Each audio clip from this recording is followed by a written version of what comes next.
কুরআন ও হাদিসের আলোকে বিশ্ব নবী হজরত মুহাম্মদ সাল্লাল্লাহু আলাইহি ওয়াসাল্লাম এর জীবনী অলৌকিক ঘটনাবলী পাঠ 22 ما لا ابن حمزة لا يأتينا يبيت في بيت التي تلينا غضبان الأبلد البنينا تله ما ذاك بيدينا ونحن كالزرع لزرعنا تنبت ما قد زرعوه فينا অর্থ আবু হামজার কি হল?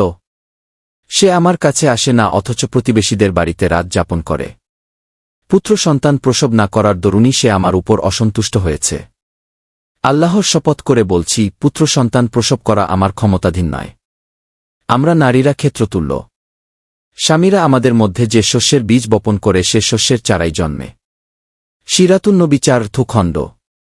এরপর এমন অবস্থা হল যে মেয়ে সন্তান জন্মগ্রহণ করলেই জীবিত মেয়েকে মাটিতে পুঁতে ফেলা হতো। এ মর্মান্তিক জঘন্য প্রথা সমগ্র আরবে ছড়িয়ে পড়েছিল। তাফসিরে আছে, কন্যাদের ভরণ পোষণের করতে গিয়ে দরিদ্র হয়ে পড়বে, যুদ্ধে পরাজিত হলে শত্রুরা কন্যাদেরকে দাসত্ব শৃঙ্খলে আবদ্ধ করবে, অথবা বিবাহ দিলে জামাতার জন্য ব্যয় কাছে অপমানিত হতে হবে, এমন ভয়ে আরবরা জীবন্ত কন্যাদেরকে মাটিতে পুঁতে ফেলত। তারা বলত, ফেরেশতারা আল্লাহর কন্যা, সুতরাং ঝামেলা রেখে লাভ নেই, জীবিত দাফন করে আল্লাহর কাছে পৌঁছে দাও। অপমান সহ্য করে যদি কেউ কন্যা সন্তানকে বাঁচিয়ে রাখতে ইচ্ছা করত তবে একটি পশমি জামা পরিয়ে তাকে পশু চরাবার জন্য চারণভূমিতে পাঠিয়ে দিত। নয়তো কন্যার বয়স যখন 6 বছর হতো তখন পিতা মাঠে একটি কূপ খনন করত। তারপর বাড়ি গিয়ে স্ত্রীকে বলত, আজ মেয়েকে নিয়ে তার মামার বাড়িতে বেড়াতে যাব। তাকে ভালো কাপড় চোপড় পরিয়ে সুগন্ধি দিয়ে সাজিয়ে দাও। তারপর মেয়েকে নিয়ে ওই কূপের কাছে গিয়ে মেয়েকে বলত, মা, দেখতো এ কূপের ভিতরে কি আছে। পিতার নির্দেশানুযায়ী মেয়ে কূপের কাছে গেলেই পিতা ধাক্কা দিয়ে কূপে ফেলে দিত এবং মাটি চাপা দিয়ে কূপটি ভরে ফেলত। কায়েস বিন আসিম নামক এক ব্যক্তি মুসলমান হওয়ার পর হজরত রাসূলুল্লাহ সাল্লাল্লাহু আলাইহি ওয়াসাল্লাম এর খিদমতে হাজির হয়ে বলল যে, আমি নিজ হাতে আমার 8টি মেয়ে জীবিতাবস্থায় মাটির নিচে দাফন করেছি। কায়েসকে জিজ্ঞেস করা হয়েছিল, মেয়েদের জন্য তোমার মমতা লাগেনি? তখন সে উত্তরে বলেছিল, হ্যাঁ, একটি মেয়ের জন্য প্রাণে ব্যথা লেগেছিল। কারণ মেয়েটিকে গর্তে ফেলে আমি গর্তটি ভরাট করছিলাম। যখন মেয়ের বুক পর্যন্ত মাটিতে পুঁতে ফেলা হয়েছে, এমন সময় মেয়েটি তার দুহাত বাড়িয়ে আমার দাড়িগুলো ঝাড়তে ঝাড়তে বলল, আহা আব্বাজান, আপনার দাড়িতে ধুলি লেগেছে। তখন অন্তরে একটু ব্যথা লেগেছিল। পাছে মায়াজালে আবদ্ধ হয়ে দাফন করতে না পারি, তাই তাড়াতাড়ি মাটি ফেলে গর্তটি পূর্ণ করে মেয়েটিকে অদৃশ্য করে ফেলেছিলাম। কায়েসকে আরও জিজ্ঞেস করা হয়েছিল, আর কোনো মেয়ের জন্য তোমার প্রাণে ব্যথা লাগেনি?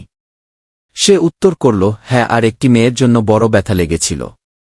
মেয়েটি ছিল খুব সুন্দরী, যেন পূর্ণিমার চাঁদ। তার মুখের হাসি ছিল যেমন মধুর, কথাও ছিল তেমনি মিষ্টি। আমি যখন তাকে গর্তে ফেলে মাটি ফেলতে আরম্ভ করলাম তখন অশ্রুজলে তার গণ্ডদেশ প্লাবিত হতে লাগল এবং বিস্ফারিত নেত্রে আমার দিকে তাকিয়ে হৃদয়বিদারক ভাষায় বলতে লাগল, আব্বাজান, আমি কি অপরাধ করেছি? কি জন্য আপনি আমাকে নিষ্ঠুরের মতো মাটি চাপা দিচ্ছেন? তখন আমার কোনো উত্তর ছিল না, শুধু দ্রুত মাটি ফেলে গর্ত ভরাট করছিলাম। শীঘ্রই মেয়েটি মাটির নিচে অদৃশ্য হয়ে গেল। কায়েস ইসলাম ধর্ম গ্রহণ করেছিল, তাই তার পাপ থেকে মুক্তি পাওয়ার জন্যে মহানবী হজরত মুহাম্মদ সাল্লাল্লাহু আলাইহি ওয়াসাল্লাম এর কাছে সব বিষয়ে খোলাখুলিভাবে বলেছে। শুধু সেই এ পাপে লিপ্ত ছিল না, বরং লক্ষ লক্ষ মানুষীয় সামাজিক মর্যাদা অক্ষুণ্ণ রাখার লক্ষ্যে নিজ কন্যাদেরকে জীবন্ত প্রথিত করেছিল। তাদের মধ্যে 2-1 উদার প্রকৃতির লোকও ছিল। তারা এই কুপ্রথাকে ঘৃণার চোখে দেখত। সাসা নামক এক ব্যক্তি মুসলমান হওয়ার পর হজরত নবী কারীম সাল্লাল্লাহু আলাইহি ওয়াসাল্লাম এর খেদমতে আরজ করেন, আমি মূর্খতার যুগে 63টি মেয়েকে জীবন্ত প্রথিত করা হতে মুক্তি দিয়েছি।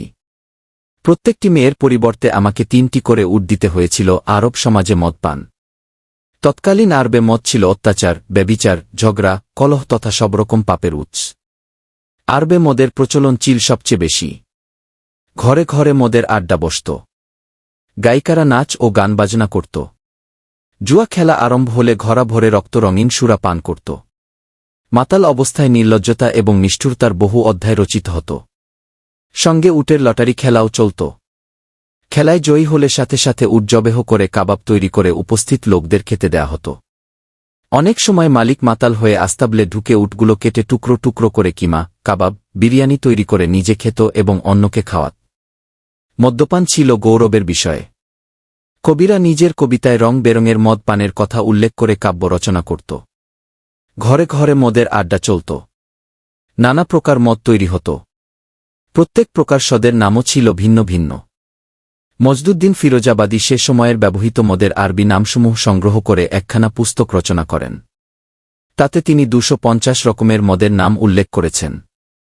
পবিত্র ইসলাম ধর্মে মদ নিষিদ্ধ হবার আগে অনেকেই মদ পান করত। হজরত মুয়ায় ইবনে জাবালও তাদের মধ্যে একজন।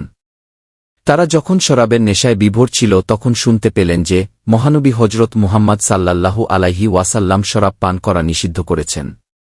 এ সংবাদ কানে পৌঁছা মাত্রই তারা শরাবের পেয়ালা এবং সুরাহি ভেঙে ফেললেন।